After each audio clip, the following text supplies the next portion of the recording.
এই ভিডিওটি দেখে হাসবো না কাঁদবো কিছুই বুঝতে পারতেছি না। যেখানে বাঘের ভয় সেখানেই সন্ধ্যা হয়। এই দোকানের মালিকের সাথে এই দুজন ব্যক্তির একটু হাতাহাতি হয় বা একটু কথা কাটাকাটি হয়। তারপরে এই দুই ব্যক্তি দুপুরবেলা এসে এই দোকানে ভাঙচুর চালায়। কিন্তু দেখুন নিয়তির খেলা কি, তার পিছনেই সেনাবাহিনীর গাড়ি, টহলদার সেনাবাহিনীর গাড়ি চলে আসতেছে। একদম অন দ্য স্পট সেনাবাহিনীর হাতে আটক। দেখুন এইখানে। আর এই ঘটনাটি ঘটেছে আজকে দুপুরবেলা বোয়ালমারিতে। এত ক্ষমতা, এত দাপট কিসের? দেখুন 2 মিনিট আগেও যার হাতে অস্ত্র ছিল সে এখন ক্ষমা চাচ্ছে কান ধরে। তাহলে এত দাপট কিসের? বন্ধুরা পুরো ভিডিওটি দেখে অবশ্যই মন্তব্য করবেন। আর একটি বিষয় বন্ধুরা, আর্মি ধরার পর এই দুজন ব্যক্তিকে অবশ্যই 3rd ডিগ্রি দিবে। তারপরে অবশ্যই এই দুজন ব্যক্তি গান গাইবে। আর সেই গান গাওয়ার ভিডিও দেখতে চাইলে অবশ্যই চ্যানেলটি সাবস্ক্রাইব করে রাখবেন।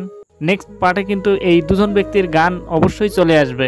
বাংলাদেশের যে কোনো স্থানে যদি আপনারা এরকম ব্যক্তির সন্ধান পেয়ে থাকেন তবে অবশ্যই আপনারা নিজ দায়িত্বে সেনাবাহিনীকে ফোন দিবেন এবং সেনাবাহিনীর হাতে তুলে দিবেন। এই দুজন ব্যক্তিকে সেনাবাহিনী নিয়ে যাওয়ার পর দোকানের মালিক এসে মিডিয়ার সামনে কি বললেন সেই ভিডিওটিও আমরা দেখব। তার আগে এই দুজন ব্যক্তির সাথে দোকানদারের বা দোকানের মালিকের কি ঘটেছিল সেই ভিডিও ফুটেজ আমরা দেখব। তো চলুন বন্ধুরা সেই ভিডিও ফুটেজটি দেখা যাক। এইখানে বন্ধুরা আপনারা দেখতে পাচ্ছেন একটি ব্যক্তি এইখানে সাদা শার্ট এবং এইখানে আরও 2টি ব্যক্তি একটু ধস্তাধস্তি বা একটু হাতাহাতি হচ্ছে। এখানে যেহেতু অনেক লোক ছিল, ওই 2টা লোককে হয়তো একটু অপমান বা হয়তো 2-4টা চড় থাপড় দেওয়ার পর এখান থেকে বিদায় দেওয়া হয়।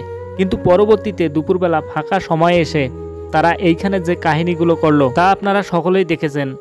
এখন এই দোকানের মালিকের বক্তব্য কি, তো চলুন সেই ভিডিওটি একটু দেখে নেওয়া যাক। পরে আজিজুল কমিশনার নেতৃত্বে বোয়ালমারি বাজারে যান, কয়টা ঘর দখল করছে এবং লুট করছে প্রেস্ট অফিসের সামনে আইডার ঘর। হ্যাঁ, এইগুলো আপনারা দেখেন। এই সব সন্ত্রাসী বাহিনী কিভাবে বোয়ালমারি থাকে আপনারা একটু দেখেন। এই যে সেই সন্ত্রাসীর গাড়ি নিয়ে এসে ধুয়ে চলে গেছে, যাইতে পারে না। এই সন্ত্রাসী গাড়ি এই যে রাখে